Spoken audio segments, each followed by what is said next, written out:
You know, Alice and I are always looking to be more healthy, and we were just talking about how fasting is one of the best ways to do that. But it's so hard. But the great thing about Prolon is that's not what you're doing. It's not that you're not eating for 5 days. Instead, you're using their science-backed program to convince your body you're fasting. You guys, this 5-day program really is amazing. It comes beautifully packaged and it does all the thinking for you. Each day is its own box. And by following their program, I know I just feel so much better. And I can't wait to experience Prolon Next Gen and continue to see results. For a limited time, you can be first in line to experience the new Next Gen at special savings. Prolon is offering the Prosecutors listeners 15% off site-wide plus a $40 bonus gift when you subscribe to their 5-day program. Just visit prolonlife.com/prosecutors. That's PROLONLIFE.com/prosecutors to claim your 15% discount and your bonus gift. prolonlife.com/prosecutors. This episode of The Prosecutors is brought to you by Huggies Little Movers. Get your baby's butt in a Huggies best-fitting diaper. Huggies Little Movers. We got you, baby. Two sisters, one a respected TV producer, Jill Blackstone, and the other, Wendy. She was disabled, nearly blind and deaf, and Jill had devoted herself to taking care of Wendy. Jill was her best friend, her sister, her everything. But the sister bond was shattered when Wendy and some of the sisters' rescue dogs were found dead in a garage next to a toppled-over barbecue grill. Jill says accidental carbon monoxide poisoning killed everyone. Police do not believe her. Police arrested Jill Blackstone for the murder of her sister. Investigators think it was staged to look like an accident. Who will you believe, especially now that a secret source has come forward with evidence never made public before? Jill was a good producer. There's no doubt about that. But would she produce murder? Is the question. Season 2 of Bad Bad Thing, The Blackstone Sisters, available now wherever you get your podcasts. I always say, show me a perfect family. I'll show you a family with secrets.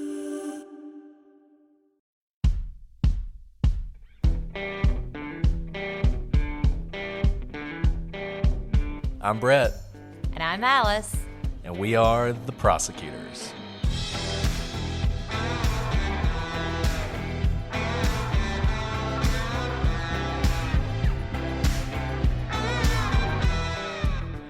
Today on The Prosecutors, you can expect to see some amazing things in America's national parks, but maybe not a fully loaded 18-wheeler.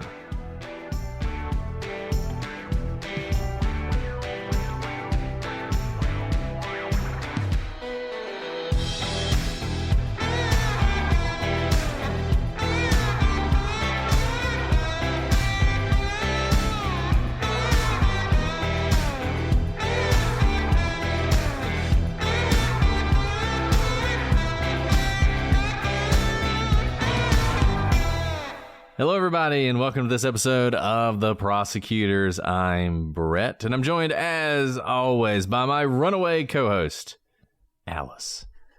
I see what you did there, Brett. Runaway with so many meetings, and who does not love a runaway, fully loaded 18-wheeler? Oh, no. Me, this girl. Have I told you the story? No. Have I can't wait to hear it. You know what? This is really bad. When you do the podcast long enough, you start being like, Grandma Betty and repeating all your stories, and people are like, we know, we've heard it. Have I told you guys about the time I was hit and run victim of an 18-wheeler? Maybe. I have told me this story. I think I have. So I will say that this particular episode hit me deep because I remember how terrifying it is, and I remember the 18-wheeler coming at me, and I was in a Nissan Altima, so a very small sedan, and I remember the 18-wheeler had had a cab and two trailers. So it was 2 box trucks. And I remember everything in slow motion, it coming at me and thinking this is the end. This is the last thing I'm ever going to see in my life. And then I didn't really see anything because I was spinning and I was flipping. And so everything was blurred. And I remember the whole time being very conscious, this is the end. And there's no possible way to survive this. And that was all I remember from that entire accident. And I clearly survived. So didn't the EMT who responded to you turned out to listen to the show and emailed us? Do you remember this? Yeah, yeah. And was my goodness. I must have shared this like 3 years ago. Place. Yeah, you did. It was like, this place on this road it was at this on the border. time. Yes. Yeah, and he was like, I was there. I was the one. And I think I responded and was like, thanks for saving my life. Yeah. Like, that was crazy. That was that was the first sort of podcast weirdness where somebody's listening who's directly which also makes lives. sense because, I mean, all to say is I personally know how terrifying runaway 18-wheelers are. And it's no laughing matter, and that's not a joke whatsoever. And the story we're about to tell today, it just feeds all of the fears I already have of 18-wheelers. And I gotta say, this is our first post-October episode. We totally could have done this one in October because it is so weird. This is one of the weirdest stories that we've talked about. We do weird stories sometimes. David Lewis always sticks out in my mind, guy who was watching the Super Bowl and then ended up the next day in a hit-and-run accident 2,000 miles away, and nobody knows how he got there. This is a similar story to that. It is very strange. It's very unusual, and it comes from Unsolved Mysteries. Alice, did you watch Unsolved Mysteries growing up? Do you remember Unsolved Mysteries? Now, that I did because it was not on during school hours, so I watched that. Yes, Unsolved Mysteries. Amazing show. Robert Stack. They remade it recently for Netflix. We've covered a couple cases, at least one, that they did, and it's good. Not criticizing the Netflix version, but the original was amazing. And I think so many of us out there, so many of you listening, you got your start with Unsolved Mysteries. And honestly, I was thinking about this today. Maybe somebody's done this. I don't know if they have or not. But if anybody out there is looking to start a podcast and you want an idea, I'm about to give you gold. I'm basically handing you a bar of 24 karat gold. So take it, run with it. And one day, you know, when you're super famous, have us on your show. But if somebody just started with season 1, episode 1 and covered all the cases, covered like Unsolved Mysteries, like Rewind or something, Unsolved Mysteries, obsessed with Unsolved Mysteries, that you'd probably get sued for using that. But if you could come up with a way to do Unsolved Mysteries and just cover all the cases in the episodes and go through it one at a time, I think people would absolutely listen to that. So that is my gift to you. Go do that. It would be kind of like Date with Dateline, but like, you know, like Unsolved with Unsolved Mysteries or something like that. Yeah, and it would have all the nostalgia aspect of it. I mean, I think it would be you could incredible. even dress in period costume, period being like 80s and 90s, you know? It would be amazing. It would be amazing. Which really is already coming back. It's like maybe we should day. do this. This could be podcast 3. What do you think? Okay, No? I guess we just signed up for a third one. So does that mean you're having a baby? Because we only add a podcast when we have a baby. Yeah, not having a baby. I know of. But that actually would be amazing because I went to go buy jeans the other day and it was just like the 90s again. I was like, these are 90s jeans. Like, did you just recycle them? Like, these are not new jeans, which fantastic. Because I just went home and took out my jeans from the 90s and they are just as good today. Go. What is old is new again? There's nothing new under the sun. Nothing new under the sun. So Unsolved Mysteries covered this case. And I always remembered this one. This is one I saw back in the day and I always remembered. And then Mr. Ballin, y'all know I love Mr. Ballin. He covered this case a few months ago and I was like, we need to do that one. And then when I was thinking of cases for post Halloween, I thought, let's do it. Let's do this case. And it is, those of you, as soon as I say the name, those of you who remember this, you're going to be right with me. The case of Devin Williams. And this is a case that's going to take us all the way back to the 90s when jeans were, I don't know, high rise? What did jeans do in the 90s? They were great. Everything was great about the 90s. It was like the roaring 20s. You know, everybody, it was before 9/11. It was after the fall of the Soviet Union. We were all living the dream. That was the 90s. And Devin Williams, he's a guy he's doing the best for his family. Very ordinary guy, but he's going to end up in an absolutely extraordinary situation. So let's get started then, Brett. And I will say, I love the national parks. I don't love 18-wheelers, so I was conflicted about this story, and really I come out from this story just being freaked out about everything in life. So this may be like the source of all my fears in general. But let's dive in for those of you who don't know this stranger than life type of story. So take us back to Memorial Day weekend 1995 in Arizona's Tonto National Forest. And Lynn and Jack Yarrington were enjoying a peaceful Sunday morning on their camping trip. Peaceful, that is, until they heard an unmistakable but impossible sound. The roar of a big rig truck. And sure enough, down the narrow dirt roads of the National Forest came a semi-truck, hauling behind it a full trailer, 18 wheels, 10 tons, and 48 feet of pure terror. It roared down the road past where the Yarringtons had set up their tent like something out of a fever dream. But neither Lynn nor Jack could believe it. There was the obvious. 18-wheelers aren't exactly known to cruise the trails of national parks. Not only is there no reason to do so, it's not exactly a thoroughfare for hauling your 18-wheelers, it's not like there's anywhere to go in the park, and it doesn't save you time on the road to go through a national forest. And also, to state the obvious, it's not allowed by law, and basically impossible as a matter of physics due to the size of the truck and the small, narrow, unpaved nature of hiking trails in national parks. The roads running through the park were tiny, barely big enough for 2 cars to pass each other on, and barely paved when they were paved at all. Yet here the Yarringtons were seeing something that seemed utterly impossible. And the thing is, you might imagine, I mean, frankly, I don't really know how this happened, but you might imagine somebody took a wrong turn, they ended up on the park road, somehow they missed the park gate and just kept going. But once again, this 18-wheeler is not just rolling down the road. It is flying down the road as if it is on the interstate highway. And off it goes. And just put yourself in these people's situation.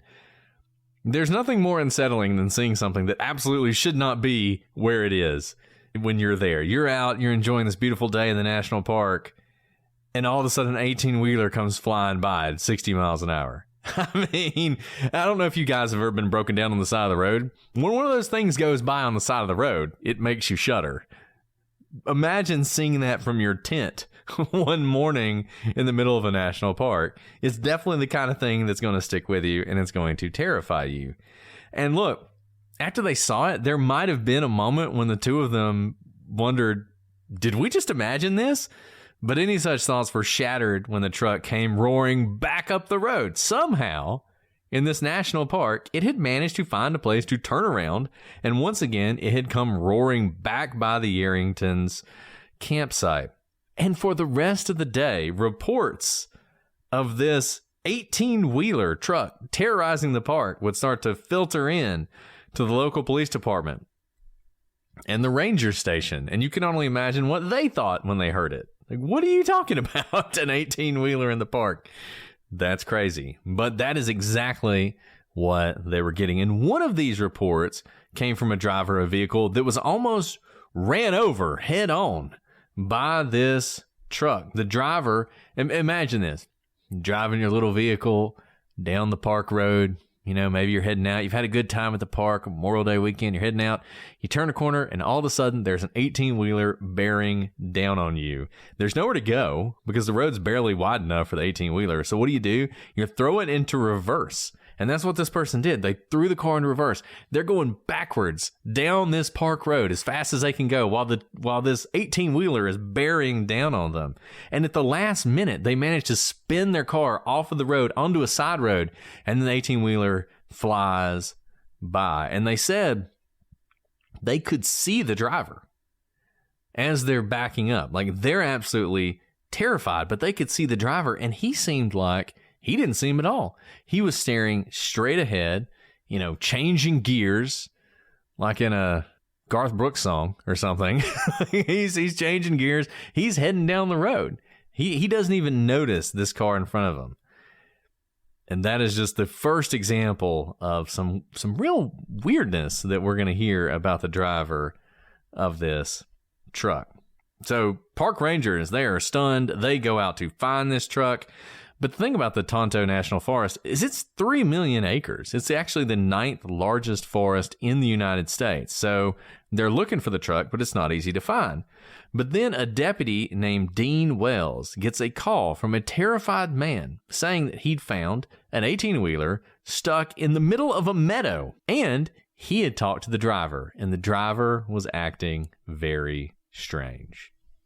And that's just the beginning. So the man who had called was Charles Hall, and he and his family had come to the meadow in this beautiful national forest to have a quiet picnic. But when they stepped through the trees, they were shocked at what they saw. A full-sized 18-wheeler sitting in the middle of the meadow, mud up to the top of its wheels, and a man stood next to the cab staring off into the distance.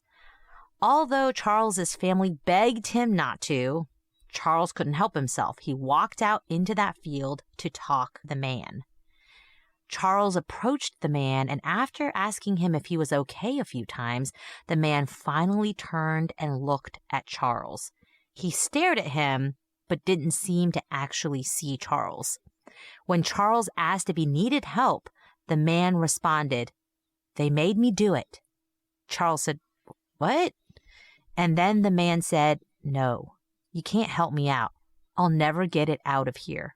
I'm going to jail."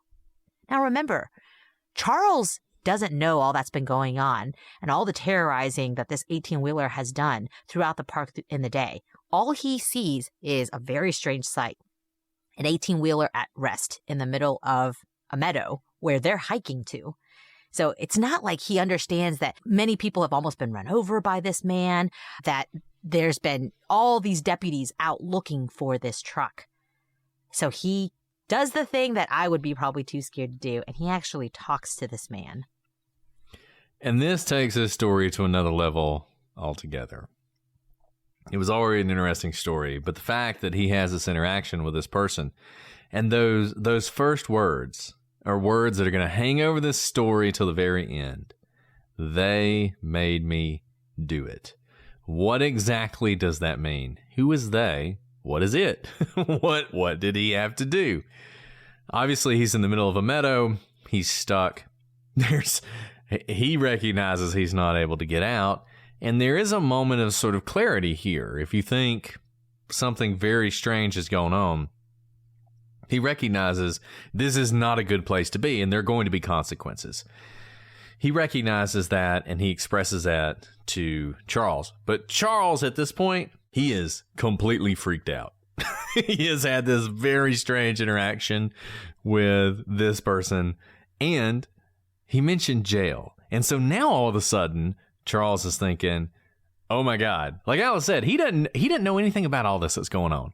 All he does is he and his family, they come out of a clearing, they expect him to see a beautiful clearing, maybe take a picture, and there's an 18-wheeler in the middle of it.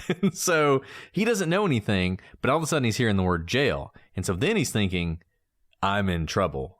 I'm in danger. Something bad is going on here. And he said he couldn't help but look at the truck and wonder just what the man had inside of it. What was it that would cause him to get arrested? Was it drugs? Was he holding somebody hostage? Was this man dangerous? So he sort of starts to slowly back away. And then when he gets a relatively safe distance, he turns and he runs. He gets to his family. They haul their way back to the car and they head to the police station. Remember, this is mid-1990s, so nobody has cell phones. So everything has to happen pretty much face to face, or you have to get to a ranger station and make a phone call. So Deputy Wells, we mentioned him before, he gets this report of this very unusual thing that's going on down here in the meadow in the middle of this park. So he kind of makes his way down the winding roads. He's been given basically a description of where he's going, but it's a big park. It takes him some time to get there. He heads down the winding roads of the forest. He heads to the meadow, and I got to tell you, the first time I heard this story, the thing that I fully expected was Deputy Wells is going to get to the meadow. There's not going to be a truck. It's going to like vanished into thin air, right? But he gets to the meadow and there is the truck. It's sitting there, stuck in the meadow, stuck in the mud, just as he was told. So then he goes down to the vehicle, but he can't find the man. The man who's described to him is nowhere to be seen. He tries the door to the cab, but it's locked. Now, he can see through the windows and he can see inside. Everything appears to be in order. There's nothing that indicates any kind of accident, any kind of trouble, at least as far as he can see in the cab. And that means the only thing left to check is the trailer. Now, remember, Deputy Wells, he knows a few things. Number one, this thing isn't supposed to be there. Number two, he knows the man said something like, "They made me do it." Number three, he knows that he was concerned about going to prison. And number four, the man has now disappeared. So if I were Deputy Wells, I would be approaching the back doors of that trailer with a little bit of trepidation. I would be wondering, what exactly am I going to find when I throw open the doors of these trailers? So you can only imagine Deputy Wells, he's making his way back there to the trailer. It's sitting there. There are the doors. Maybe he tries the door a little bit. He realizes it's open. And so he knows, I am going to find out. I'm going to find out the mystery. What is in this trailer? You know, is it going to be drugs? Is it going to be some sort of torture chamber of a serial killer? You know, something like that. He grips the doors and he flings them open. And there he saw something he probably could not have imagined. There are no bodies, there are no drugs, no chained up captives. Instead, there are 1,200 boxes filled to the brim with lettuce and strawberries. More lettuce and strawberries than one man could ever eat. That is what he discovers in this trailer. You kind of imagine he probably stared at it for a little while. Maybe he got in, looked around. Lettuce and strawberries. It's lettuce and strawberries all the way down, right? So he closes the door of the trailer. The refrigeration unit of the trailer was still running, so the truck was off, but lettuce and strawberries are fine. They're being taken care of. And he calls for the biggest tow truck they could find, probably in all of Arizona, because they're going to need it to get this truck out of the middle of a meadow. They'll probably need another tow truck to tow the tow truck out of the meadow by the time they get done with it. I mean, I bet you weren't expecting that. Lettuce and strawberries. First of all, like kind of an odd combo. I mean, I don't work in, food shipping, but like those, a vegetable and a fruit, maybe they help each other not get bad. I don't know. You know how like bananas give off a certain pheromone or something? Chemical. Yeah. Bananas and apples, you put them together, they'll ripen. Apples, avocados, anything, right? They help the other fruits ripen too quickly. So maybe lettuce has the opposite effect where they keep strawberries nice and fresh. And my thought would have been, oh, well, clearly this is a cover. It's not 1,200 boxes of fruits and vegetables. It's going to be the first layer of strawberries, next level, cocaine. There's some cocaine somewhere in this story, right? I mean, maybe he's just like popping strawberries and be like, I'm going to get to the bottom of this. And he's like, you know what? I've eaten a lot of strawberries. No cocaine so far. This message comes from Greenlight. Ready to start talking to your kids about financial literacy? Meet Greenlight, the debit card and money app that teaches kids and teens how to earn, save, spend wisely, and invest with your guardrails in place. With Greenlight, you can send money to kids quickly, set up chores, automate allowance, and keep an eye on your kids' spending with real-time notifications. Join millions of parents and kids building healthy financial habits together on Greenlight. Get started risk-free at greenlight.com/Wondery. Ryan Reynolds here from Mint Mobile. I don't know if you knew this, but anyone can get the same premium wireless for $15 a month plan that I've been enjoying. It's not just for celebrities. So do like I did and have one of your assistants switch you to Mint Mobile today. I'm told it's super easy to do at mintmobile.com/switch. Upfront payment of $45 for 3-month plan, equivalent to $15 per month required. Intro rate first 3 months only, then full price plan options available. Taxes and fees extra. See full terms at mintmobile.com. This is a mini meditation guided by Bombas. Repeat after me. I'm comfy. I'm cozy. I have 0 blisters on my toes. And that's because I wear Bombas, the softest socks, underwear, and t-shirts that give back. 1 purchased equals 1 donated. Now go to bombas.com/Wondery and use code WONDERY for 20% off your first purchase. That's BOMBAS.com/Wondery and use code WONDERY at checkout.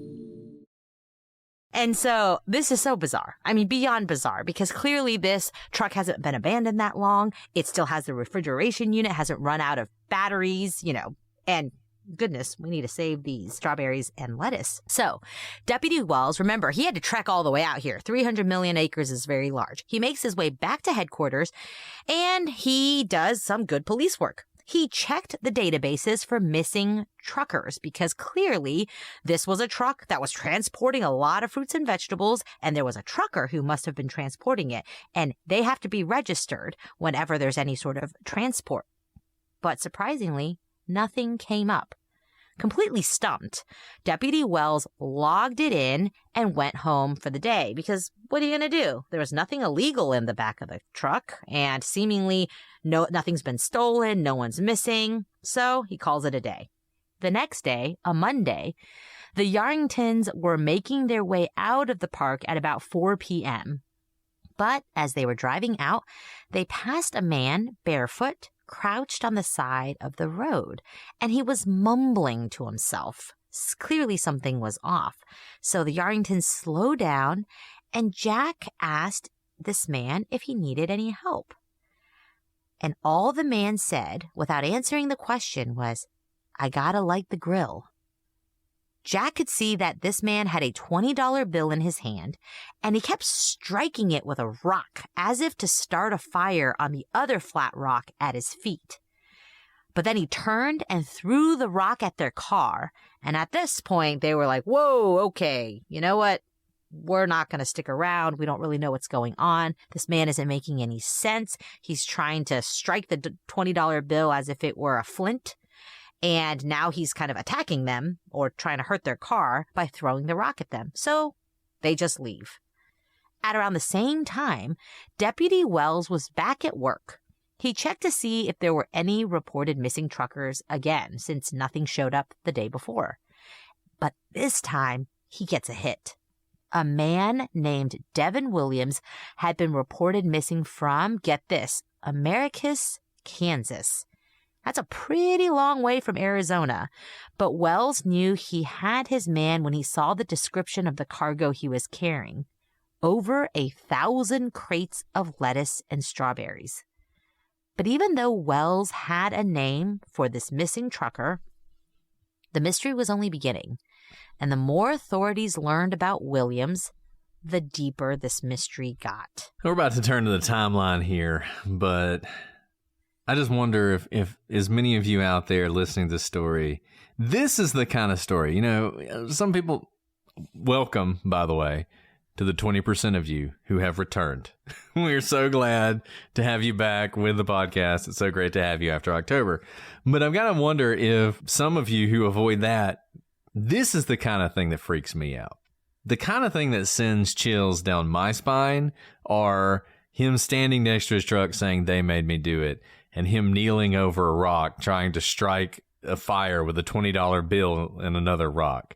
Like, there is something about that is so off and just so that is creepy to me. I mean, that's the kind of thing that keeps me up at night, is thinking about someone in that situation where it seems like the world has just gone off its axis for them. Like we are no longer functioning in the same world. I have my world and they have theirs, and whatever happened in theirs and whatever happens in mine will never cross. And it seems like something has happened here, something dramatic that has sent this person into a spiral where they are driving an 18-wheeler through the middle of a forest in Arizona, apparently believing they're on an interstate, much like he thinks he's lighting a grill. I mean, I think there's a similarity there. The reason he's driving like he is because he thinks, I'm driving on the interstate. Why wouldn't I drive like this? Why is there a car heading towards me on the interstate? You need to get off this one-way section of the road, right? Like, all of that sort of fits together.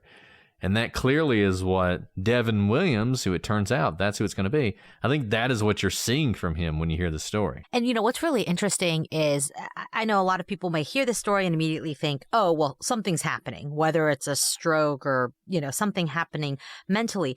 But I think it's worth noting that he's not just like putting the truck in drive and going on a straight line, right? Like if you've ever seen those runaway ramps on the side of the highway, that's what they're for. If your car loses control or you've had some sort of medical emergency, all you have to do is barely shift your steering wheel, you know, to the right and run up this large hill so that friction and gravity basically pull your truck to a stop. Here, he's essentially navigating incredibly tight roads. These are not straight roads. If you've ever been in a national park, part of the beauty is that it's not straight roads. They're winding roads so that all of a sudden you turn a corner and there's a beautiful meadow and a clearing. And the fact that there are cars on here and this truck is turning around and shifting gears is something that requires a lot more skill and suggests some sort of ability to actually function. Because remember, the truck isn't ultimately crashed. That's not how it lands in the meadow. It looks like it got stuck, but did not hit anything that caused it to stop. So let's learn more about Devin Williams, and we'll do that through the timeline. So go back to May 23rd, 1995. So Devin Williams, he's a trucker, and he is well known by his friends and coworkers as an absolutely devoted family man. He loves his family. He has a young family, and it seems like everything's going right for him. He's sort of building this really nice life in America's Kansas. And so he heads out that day for a trip to deliver a load to California. And the plan is he's going to go to California, he's going to drop off his load, he's going to pick up a new load, and he's going to bring it back. Now, Devin, this was not what he wanted to do. He didn't like doing long-haul trucking. He preferred shorter routes because he wanted to be home with his family as much as possible. But they had just purchased a new home. I think they had 3 kids at this time. They had just had a new baby. They needed more space. They'd purchased a new home. And you guys know how it is when you purchase a new home. Even if you think you got enough money when you go into it, there are always so many unexpected expenses, and you need to make a little bit of extra money. And that's exactly what he was trying to do. So he agrees, I'll take this long haul trucking, make some extra money, help the family out. He heads out to California, and everything goes fine. Perfectly well, no surprises, everything's great. He plans on picking up his load of produce, which is strawberries and lettuce, and then he's going to bring it back to Kansas City. Now look, there's nothing all that remarkable about Devin Williams. He didn't have a history of problems with drugs or run-ins with the law. He didn't owe loan sharks any money. Just running through sort of the kind of things that might lead you to do something strange. None of that appears to apply to him. He is just a family man who has 3 kids, and things are going great in his life. And his wife would actually say later that this was the best time in their marriage. They were great.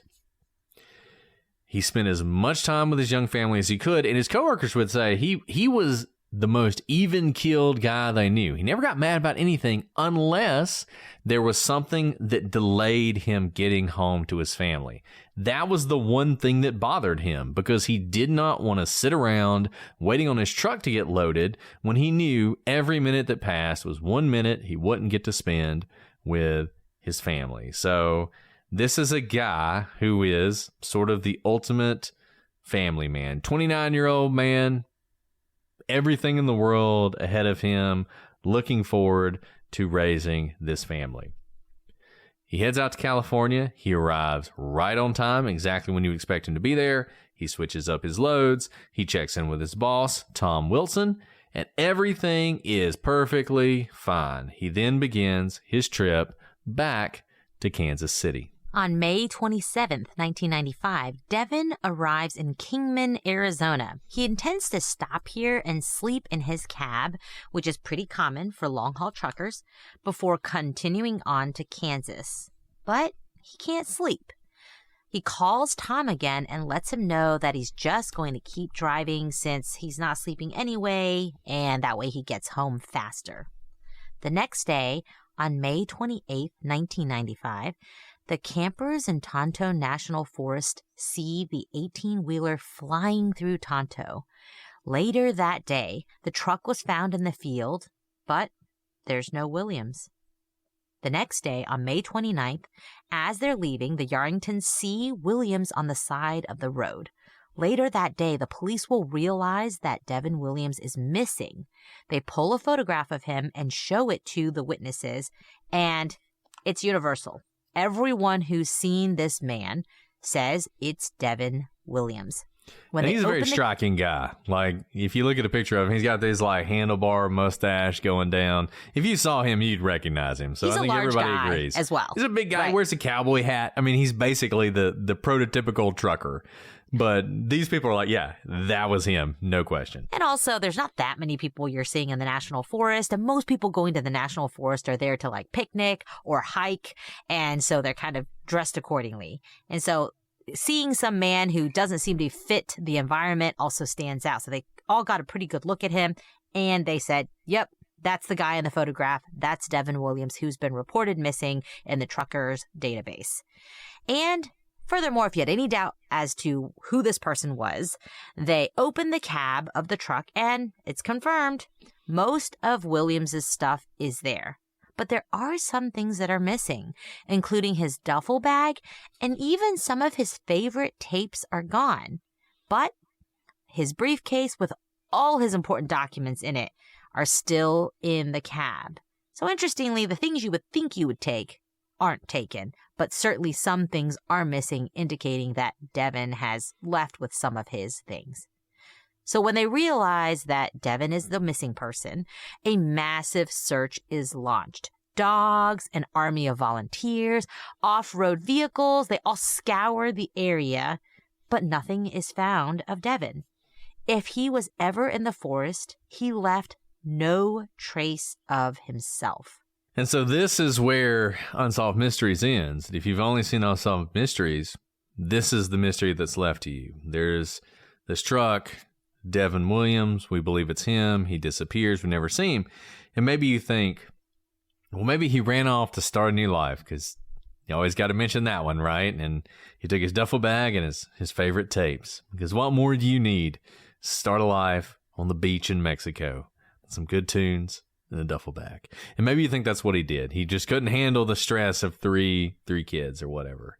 Well, unfortunately, as much as I wish he was living his best life somewhere, that is not what happened. On May 2nd, 1997, two hikers, and I've decided that it's just an occupational hazard of hikers, hunters, and blueberry pickers, apparently, that you may just find a body. If you're a hiker, a hunter, or a blueberry picker, you know, the chances are eventually you're going to stumble upon something. And sure enough, two hikers are walking about a quarter of a mile, so not even that far from where Devin was last seen, by the Arringtons on their, trying to start the fire, in an area that had been heavily searched by everybody and their mother. You've got the dogs, you got the searchers, everybody searching, which is just, once again, to remind you how hard it is to find a body in a place like this. They're walking down the trail, they turn a corner, and what do you know? Right there in the middle of the trail, what do they see? Something white on the ground, shining in the sunlight. And in fact, it is a human skull. They report this, the skull is collected, and sure enough, it belonged to Devin Williams. Now, no other body parts were found, and based on very limited, they basically have the upper part of the skull. There's no way to tell exactly what the cause of death was from what little investigators have to go on. And it is unknown to this day what happened to Devin. The family eventually actually sued the trucking company, trying to recover some money. Their theory of the lawsuit was a little unclear. They basically alleged there must have been some sort of foul play that happened here. But in any event, the lawsuit failed. Probably not that much of a surprise. And the real reason for that is there's simply not enough evidence available to really blame anybody for what happened. The family to this day believes that Devin somehow succumbed to foul play, but how and when and where, that is a mystery that seems almost impossible to unravel. What a confusing but really sad story, because up until really the day before, Devin was last seen, he was just a regular guy who loved his family and was doing, honest work, being a trucker. And he was reliable. And the only thing that seems to be off is that one night, that fateful night, where he said he couldn't sleep and decides to drive on. And that was the beginning of the end.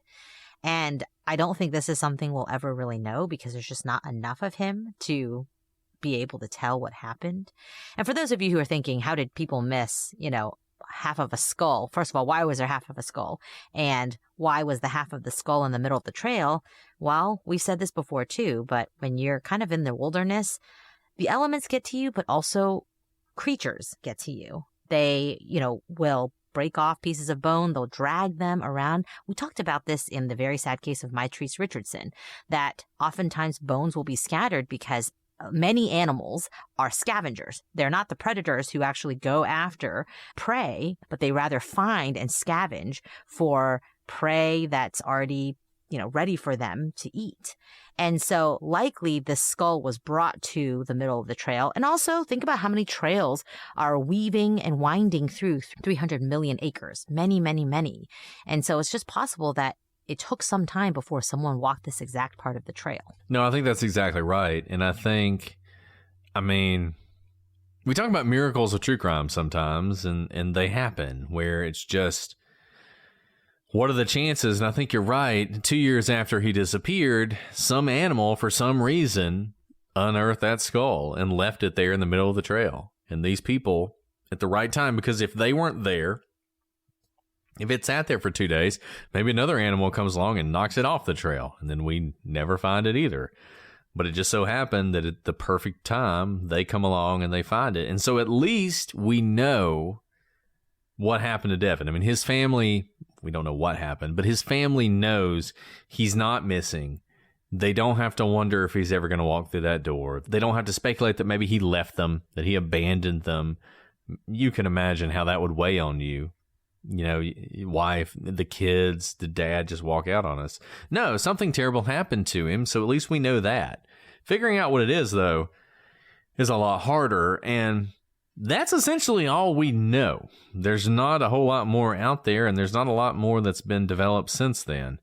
But there are a lot of theories in this case, and you can imagine with that, the paucity of facts that we have, there's a reason that we're going to be able to talk about theories here for quite a bit. And there are a lot of them, and people have come up with a lot of ways of figuring out what happened here. And there's a few things that I would just note as we go into theories. What do we know? We know that he was a trucker who wasn't used to long-haul trucking. That's the first thing. This is sort of unusual for him. We know that the day before he shows up in the park, he is having trouble sleeping. We know that the day he ends up in the park, he gets stuck and he says, "They made me do it." And we know that he obviously was acting in a way that was very much sort of out of touch with reality. Those are the things we know for sure. And so on, with those sort of guideposts, what can we say as far as theories go in this case? And, as we dive into theories, and this first one would fit this, is note how close he is found 2 years later. And remember that as soon as they basically realize Devin Williams is missing, really by the next day they have a name, they get these search parties together, they get these dogs there, and they search just this area, precisely the area where his skull is found. And what this is now a little bit more conjecture, but what that leads me to believe is that likely those who were calling out for him and yelling and making a lot of noise as an army of volunteers are tramping through the forest looking for someone, is that he likely either did not want to be found or could not make any noise to notify people of where he was. And instead of just not being able to notify, it may have been that he was unconscious and unable to hear people looking for him. So one of those two things, whether he was hiding or whether he was completely unable to call out to those he could hear, because they likely were very close to where he was soon after he was reported missing. So let's talk about the first theory, and that's some sort of health episode. Specifically, perhaps a diabetic episode. Some have speculated that Devin was in the midst of some sort of diabetic episode. Now, if you've seen a picture of him, you know that he's a pretty large guy. And we know that hypoglycemia can lead to psychosis that includes symptoms such as visual hallucinations, delusional thinking, and confusion. Although this could explain some of what happened, because it certainly seems that those who interacted with Devin that day or so, he wasn't all there. He was maybe seeing things. He was maybe paranoid. He wasn't really in touch with reality or answering their questions. And he certainly seemed confused, not violent, but confused. That all might fit, except there's a problem. If Devin was diabetic, we've not found any evidence to confirm it. And you would think that was something that'd be out there. You typically don't develop diabetes at age 29. It is possible. It is certainly possible. But there's nothing that we've been able to find in his medical record to suggest that he was diabetic, was struggling with hypoglycemia, or had any issues with his glucose levels. All we know is that there is this diagnosis that could lead to some of the symptoms that he seemed to exhibit. But other than that, we have no idea whether there's any evidence of him having a diabetic episode. And as we walk through these theories, I think each one is going to have something in common. It's a theory that could work based on what we see, but we're missing a piece of evidence that could support it. And maybe you're somebody who's followed this much more deeply than we have. Maybe you have access to original records. Maybe you live in Arizona. You've really dove into this. If you have some key to this mystery, please let us know. We would love to know information that we don't have. So if you have any information as we go through these that help support one of these theories, we'd love to hear it. The second possibility is carbon monoxide poisoning. Another theory is that Devin Williams was poisoned by carbon monoxide. Maybe there was a leak into the cab, and Devin, who spent hours inside most of his time, including when he was sleeping, was affected. Now, we know that carbon monoxide can lead to confusion, decreased cognitive ability, and other mental abnormalities, and might possibly result in the kind of behavior we see from Devin Williams during this period. But there's a problem. Carbon monoxide poisoning also tends to lead to loss of consciousness and fatigue. And we know that Devin was, in fact, having trouble sleeping the day before he disappeared. And that makes you think if there were a carbon monoxide issue, it would have manifested itself in a different way than what we're seeing. And I think that makes it hard to believe that carbon monoxide would be responsible. And the other thing about carbon monoxide poisoning, at least to my understanding, is once you remove yourself from the carbon monoxide, if you're not already sort of fatally impaired, it begins to sort of take care of itself. And remember, there's a period where Devin's just standing outside in the middle of a meadow, admiring the view until people show up. And later on, he's in the forest. You would think at some point he would start to come out of this, but obviously he doesn't. So I think we can probably strike this one as a possibility. So then let's go to the face of the words that we know Devin to have uttered. And that would suggest some sort of foul play. Could Devin's strange trip have been the result of foul play? I mean, it's possible, though there again is no evidence of it. Nothing was obviously missing of value from the truck. In fact, probably the most valuable things, like his documents, are still there. And all of the lettuce and strawberries are still there. The truck itself is very valuable, whether it be the rims or things within the cab. But nothing is missing from the truck or looks like it's been ransacked by burglars. And there's no evidence that Devin was taken to the park and somehow got stuck in the park against his will. The only evidence someone else was involved at all in this strange episode was Devin's own words when he said, "They made me do it." Again, who's they and why? And that leads us to another theory, Brett. One that I think has been around for a very long time that we've not talked a lot about. And I think we really need to take a deep dive into this one. I think you're right, Alice. Who you ask? Who is they?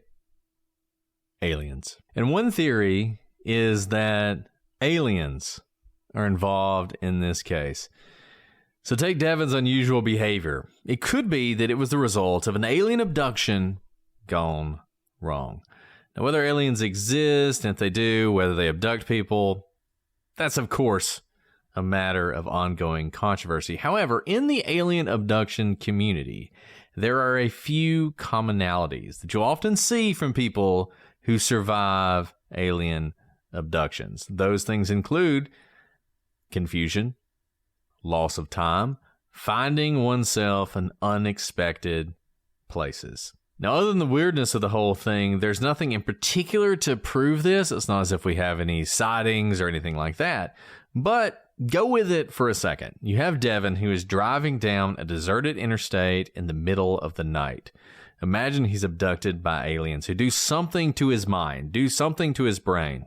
At the same time, they drop him back off, but instead of dropping him off at the interstate with his truck, they drop him off south of that in this area of a national park. Devin, who's basically on autopilot at this point, goes through the motions. He never recovers from the trauma of what he has suffered. And that's why you see him doing these things that make no sense in a place that makes no sense.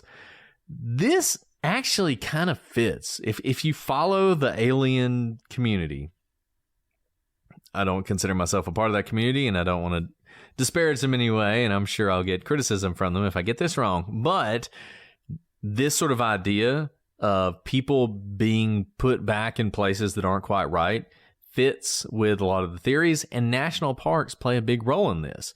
Those of you who are familiar with Missing 411, one of the theories about why you have so many unusual things happen in national parks is because they also tend to be hotbeds of UFO activity. So, I don't know. I realize this is out there, but it is such an unusual case that it makes you wonder, is this a possibility? I mean, Brett, I think what we've always said is everything's a possibility.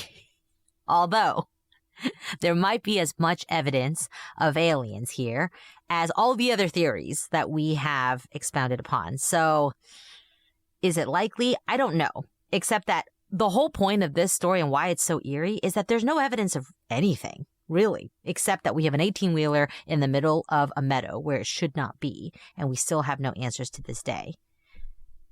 So we'll put aliens in the corner. We're not dismissing it whatsoever, but let's keep going because there are a couple more theories that I think might get closer to what happened here. Another theory that jumps to mind is a different kind of health episode, and that's a mental illness episode. Devin's family says that he had no history of mental illness, though, and this would have been one heck of a first occurrence. Maybe he hit his head, and this was the result of some sort of concussion. That's possible, of course, but again, there's no evidence of any damage on his truck, and so he wasn't in a wreck. And remember, the inside of his cab is also undisturbed, so it doesn't appear that he hit his head hard enough to cause any damage that was visible to the eye that would have been kind of needed to cause the type of then reaction he had after the fact. Maybe he could have been struck. So he didn't get in an accident, but maybe he was struck by a mystery assailant. And this goes more to the foul play.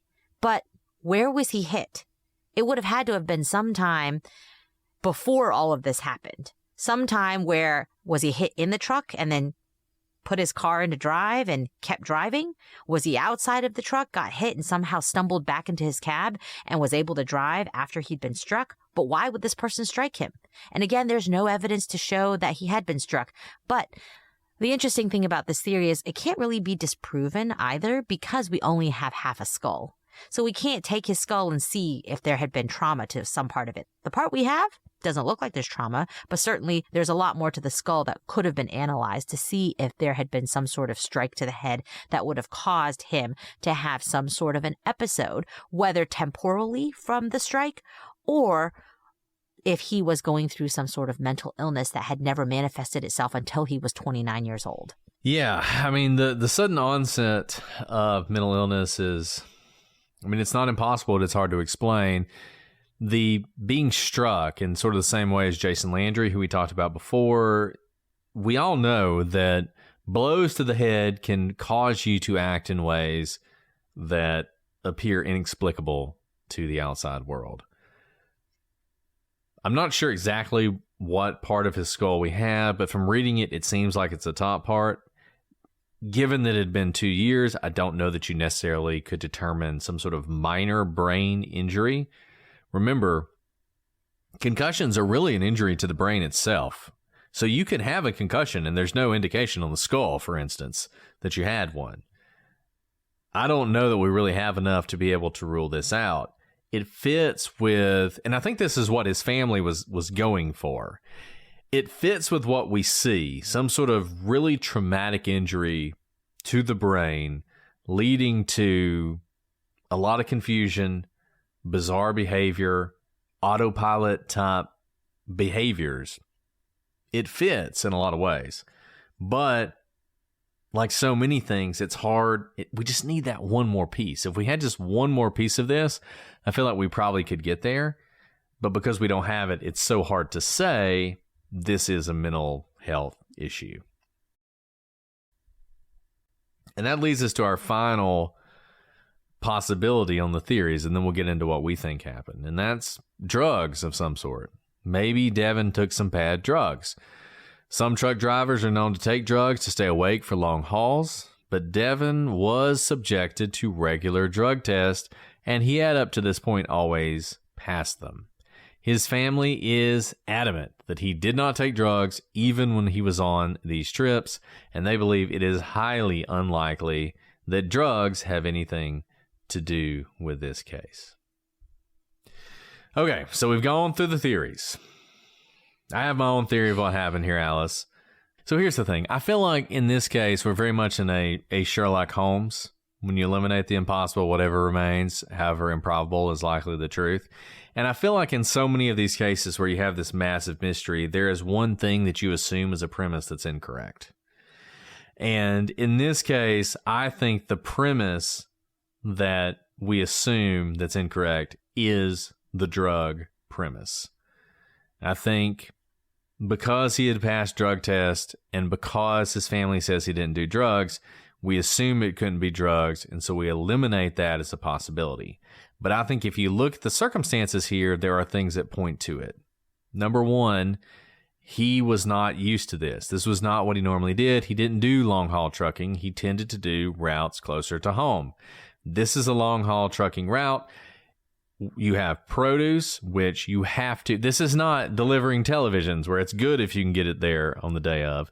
You have to get it there on time or else you may not get paid at all, and it could be a big deal. He had to get this stuff back from California to Kansas City, and he had to do it on time.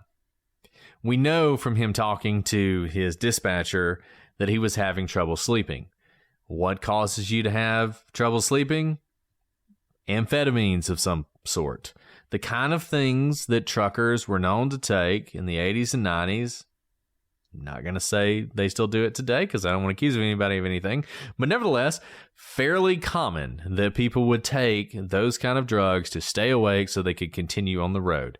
That's the whole point of trucking, is to get from point A to point B in as short a period of time as possible. And every minute you're not on the road is time and money lost. So here's what I think happened. I don't think he normally took drugs, and I'm sure he passed these things. I think he probably was talking to some trucker buddy at some truck stop, explained the situation. They were like, look, man, take some of this. It'll get you through. He didn't really know what he was taking. He didn't really know how it would affect him. It was the first time he'd ever really taken it. Maybe it was some bad stuff. He thought it was meth and it was actually PCP. I mean, who knows, right? He takes it. The initial thing is he can't sleep, so he's going to get on the road, or him saying he can't sleep is a lie. That's the other thing. He calls him and says, hey, I can't sleep, so I'm going to get on the road. But in reality, he has taken something that will keep him from sleeping, that will allow him to be on the road. He gets on the road. He starts down it. The drug starts to affect him in ways that he can't anticipate. And it leads to what we see happening the next day, which is him in the national park and all the bizarreness around it. The whole they made me do it thing. He could be talking about whoever gave him the drugs. He could be talking about his bosses who wanted him to get the produce there as quickly as possible. He could be talking about his family who made him go out on this long-haul trucking route that he didn't normally do. But I think it's that. I think he did something he didn't normally do. He had a reaction he wouldn't normally have. He didn't know how to handle it or couldn't handle it because it had such an effect on him. And everything that happened after that follows from that. Brett, I think that's an incredibly, good theory based on what we have, and it seems incredibly likely. And I agree with you on a lot of it. I think there was another interaction that I'll explain. And the reason I think you're hitting the nail on the head here is that he clearly was a very responsible guy, right? Everyone who knew him said he was a loving family man. He had 3 kids. He was taking on this long haul because he was trying to take care of his family, because they'd bought this home, because he's the provider of his young family. I mean, he's only 29, but he already has 3 kids. And they're small. They're still at home. So he likes to spend time with them. But know even just on this one trip how responsible he is. He makes it to California right on time. He does all the things you're supposed to do. He checks in. He talks to Tom, his supervisor. He tells him exactly what's going on. He logs all the things in his trucks. That's why he shows up in the missing trucker database, is because he checks all the boxes. On time is exactly who you want driving your produce across the country. Something had to have happened within a span of really 12, maybe 24 hours. I think it's something less than 24 hours, where he goes from this man that everyone knew him to be, everyone who'd known him for 29 years to be, responsible, on time, maybe would never do drugs, didn't have history of, diabetes or health issues, didn't have history of mental illness. So you go from this guy who has seemingly no issues that could account for what we ultimately see in the park, to about 12 to 24 hours, a completely different person who is clearly suffering from something that leads to his demise.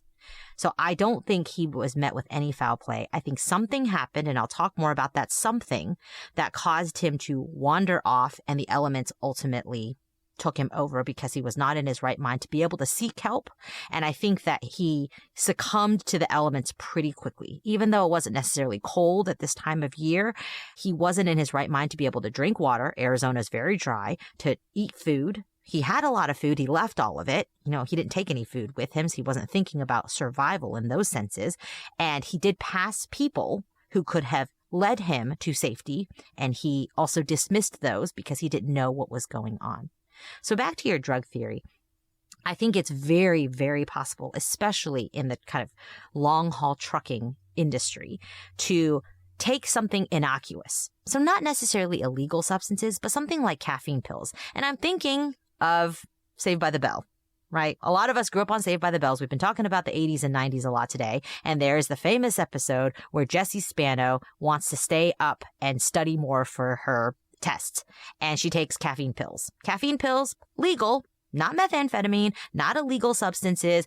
They're fine, except what does she do? Her anxiety and her insecurities and a lot of things that she's dealing with that are deep-seated, and usually she's able to control them because she has the mental fortitude to do so when she's not sleep-deprived and she's not on substances, is to kind of control that anxiety. But now you have caffeine pills, which she was not used to taking, interacted with the deep-seated insecurity she had to begin with, which she now could no longer have the mental fortitude to control because she was sleep-deprived and on a substance that her body wasn't used to, causing her to want to deal with it by taking more of the pills. And causing, if you remember in that episode, I mean, it's just a sitcom, but she turns into someone who is not herself. And I think we have something here. We have someone who is very responsible, who knows that the produce, the trucking, his family, they all depend on him.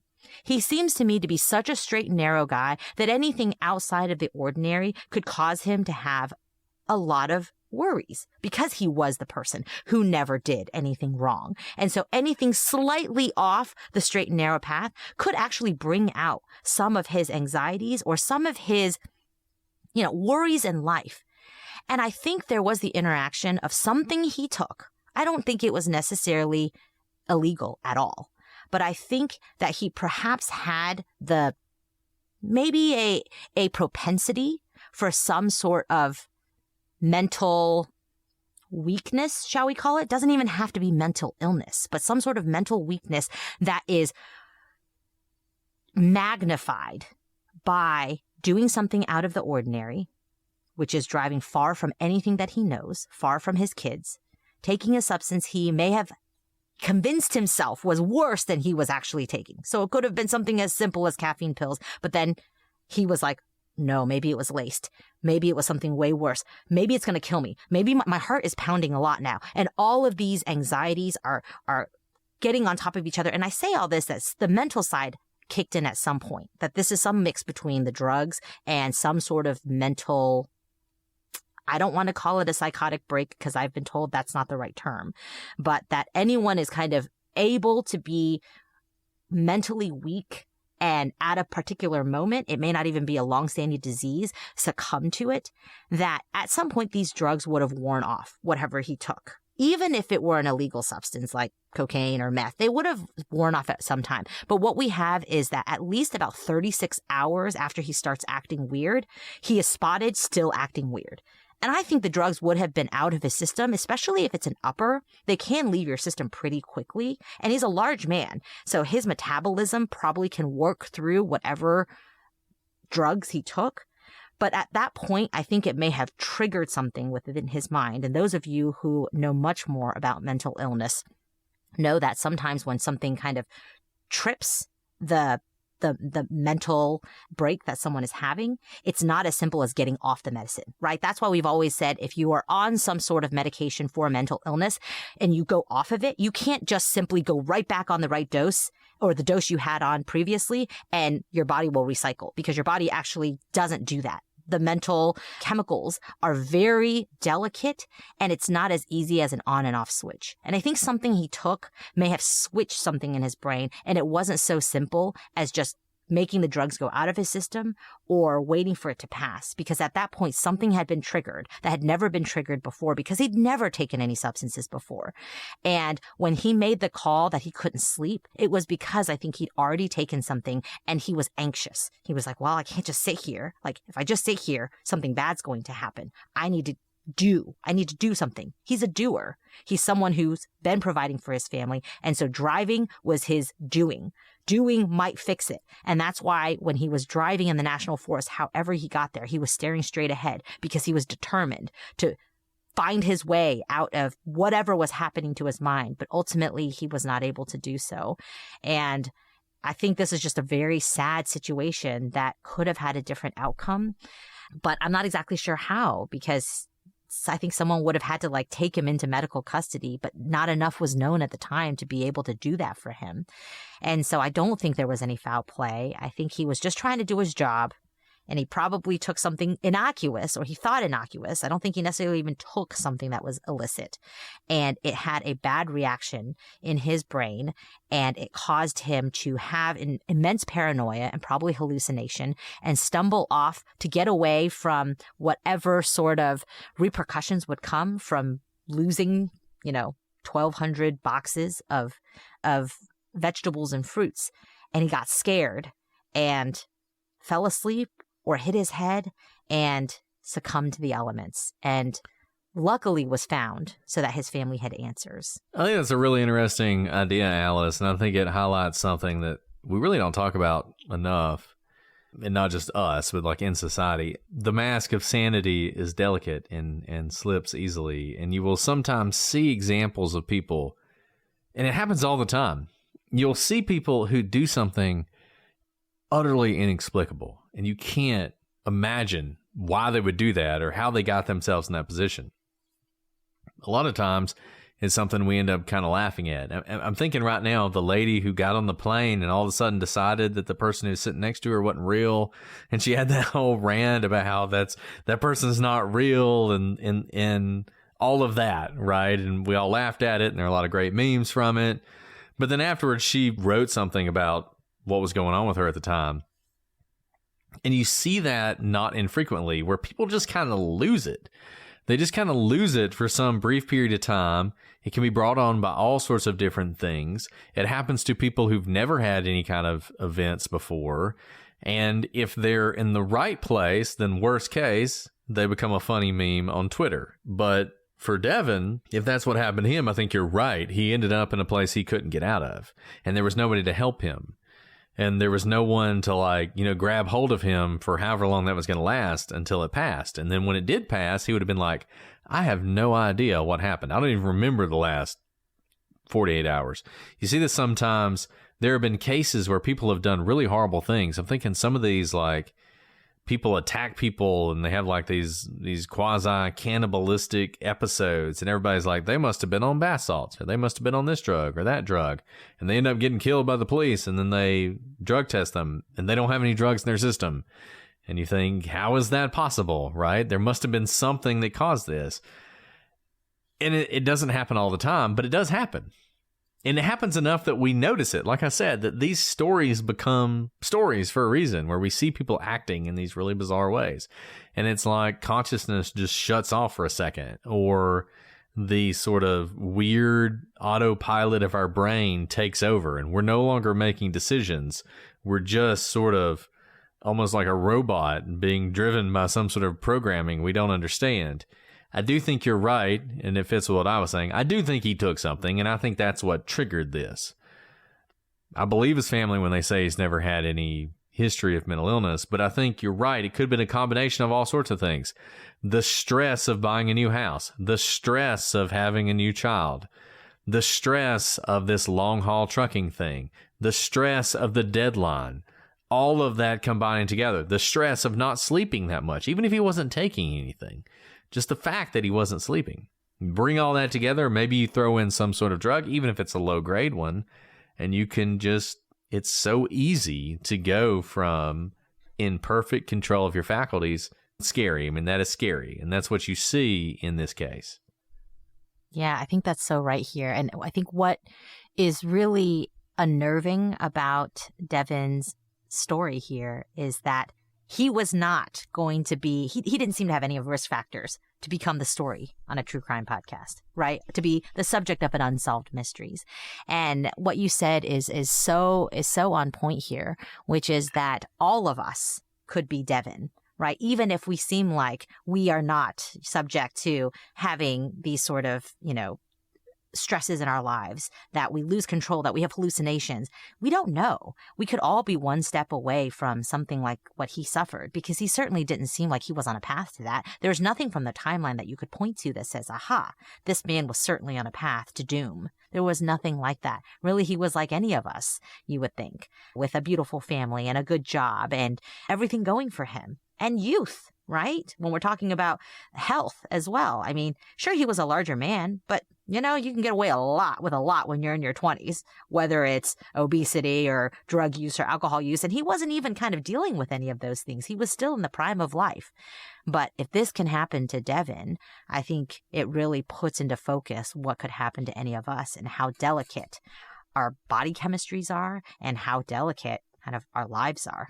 So this is a great case. It's a mystery, but I hope you guys will remember Devin. Remember what happened to him and his family. It's obviously a tragedy for them. And as we said, at least they know what happened to him, but they don't know why. And I think the why is the thing that probably continues to haunt them. I don't expect that anyone listening will have any answers, but if you do, we'd love to hear from you.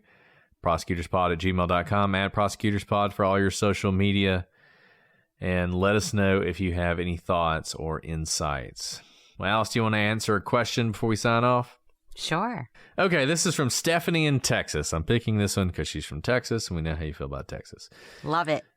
Stephanie in Texas says, with spouses, kids, and a full-time career plus 2 podcasts, all requiring hours of research and preparation, what does a typical day look like for both of you, and how do you manage to get any sleep? We don't. But also, I think we need to suspend reality, because all these questions listing out all we do makes me tired. I think it's because I don't recognize that we do all of it, and that's the only way you can keep putting one foot in front of the other. I'll say this. The last 2 weeks have been tough. There's been a lot going on the last couple of weeks, and there's just not a... I mean, like today, ask about a typical day. I mean, today I got up, I took a shower, got the kids ready to go to school. My wife took them to school. I went to work. Worked on that thing I was telling you about all day, came home, got my computer, started working on a presentation that you and I have to do in a few weeks, which, we're going to work out, getting that together. Then it was time to cook dinner, fed the kids, put the kids to bed, do this podcast. And then after this is over, going to bed. is what's I'm not next. going to bed after this. I'm working. Yeah, so, I'm done for the day. So let's see what my day today looked like. Today, my husband is out of town for several days. So that meant this morning, all 3 kids were crying at the same time before 6 a.m. And I just kind of had to triage. Everyone was crying for different reasons, but I could hear all 3 kids crying. And so I basically just like dealt with one kid, got one stop crying, 2 were crying. So everyone was crying until everyone got out the door, and barely anyone was fed. But it's okay. People were dressed. It was fine. Got them to school-ish. And then did 2 depositions. That was a lot because you have to like be on the whole time for depositions, and you like can't take, there's not a lot of bathroom breaks, that sort of thing. So I've definitely not hit my step count today because I've been sitting all day. And then after the like mental stresses and emotional stresses of depositions, because no one likes being deposed, then I had like all the other work. I looked at my emails because I didn't look at them during the depositions, and I had like 300 emails that all needed like responses before the end of the day. So for the next like hour, I was like furiously writing emails and sending off like projects left and right. Still have about 3 left to do.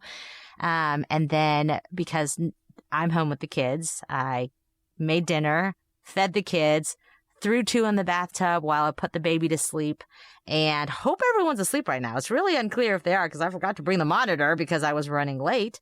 Came to record this, and then I will leave this, and I've been texting with some work people because we have another project that needs to be out the door within the next hour. So then I'm going to go work and maybe sleep tonight. We'll see if everyone sleeps tonight. Who knows? Don't forget tomorrow morning. Oh, tomorrow we're recording again tomorrow morning. Yeah. But before that, I need to wake up with all the kids, get them out the door. It's my son's birthday. So I made these cute little, can I just brag for a second? Cause it's of so course. Cute. Brag I made away. little crafts. And so like I didn't, he doesn't eat cupcakes and cookies and stuff. So I can't bring that for school. So I made these little like he loves animals right now. So it's like animal crackers, which by the way, there's like a shortage of animal crackers. Not kidding, because of quality control across the United States right now. So I ordered them from a restaurant depot. Like it probably came in I had to buy 10 pounds of animal crackers, and I stuffed them and put bubbles and little like animal gift bags for goodie bags for his classmates tomorrow. So I did that, and I have to go decorate the downstairs. So when he wakes up, because he's really sad his dad's not here. And so I have to like decorate and make it all happy for him when he wakes up tomorrow. No. So I forgot. I have to do that. I'm glad I said that because otherwise I would have forgotten. So it's going to be it's like a fun 24 hours. It's totally fine. There you go. And we have to record ads after this. So we're and we have too. to record ads. And that's why I love talking about Days of Our Lives. Days of Our Lives is awesome. Okay. Well, I think that's the only question we're going to answer for tonight for obvious reasons. But wait, can I end it on a positive note? Absolutely. Well, that wasn't positive. End on a positive note. What a blessing. All of these things are blessings. Like not a single one of those things is a negative. It's just like literally our cups runneth over, because any one of those things would be a great blessing. It just happens we have like way too many blessings. And no, but truly every single one of those things are like amazing, right? A bunch of people would love to be able to celebrate their kids' birthdays, or, be able to do a podcast with their best friend, or be able to have a job that they enjoy. And so we are lucky that we get to do that. It's just a lot of blessings. Yes, it's a lot of blessings. So many blessings. But no, we have very full lives, and we are not complaining at all. It's just a lot. But you know what? I think it's especially for other working parents out there, hopefully what you heard was not complaining. Hopefully what you heard was reality. So you're not looking at us and being like, how could they do so much? It must come at no cost. It comes at incredible cost. And I think it's helpful to know it so that you're not like, oh, like I do so little in comparison. The answer is like, no. If you maybe prioritize getting more than 3 hours of sleep a night, that's probably better for your life. Right. Yes. Sleep is not one of the blessings that we are blessed with. Our cup does not runneth over with sleep. So. Exactly. Yes. But that's a great question. Thanks for asking that, because I think having people see what it looks like and knowing it's not easy is good, because people need to know that like hard work is needed to kind of achieve the things you want in life. And that's okay. Right. Yeah, absolutely. It is okay. And look, I mean, like you said, it's a blessing. I love doing this with you. So We could just stop doing the podcast and I could sleep more, but I choose not to do that because this is so much more important to me. So agreed. There you go. Agreed. Okay, guys. Well, this has been great. Welcome back, all of you who come back after the end of October. Hope everybody had a great Halloween. For us, we're recording at the beginning of October, so it's really the perfect situation. But we'll be back next week. We're going to have a new case for you guys, new questions, and maybe new answers. We'll see. But until then, I'm Brett. And I'm Alice. And we are the prosecutors.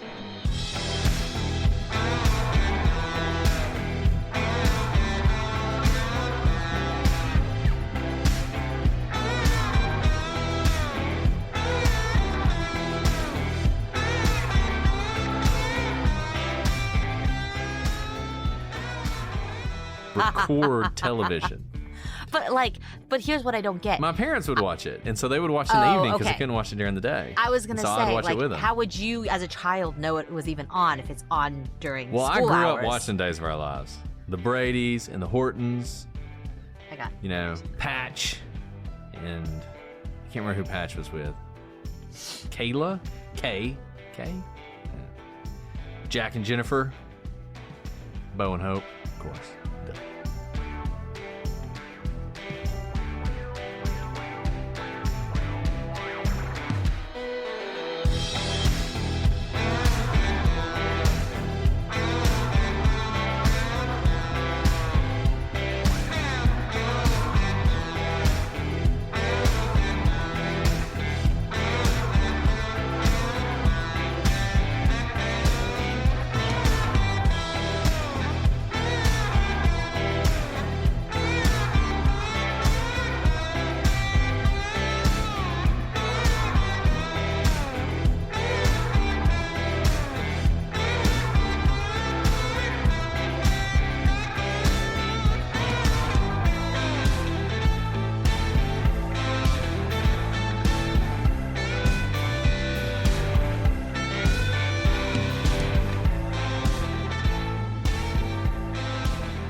But they are delicious.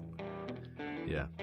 Did how cheetahs are all basically genetically identical. Wait, really? Yeah. Like and the they're just argument cloned. is they're basically all over clones. All cheetahs can donate organs to all other cheetahs. No.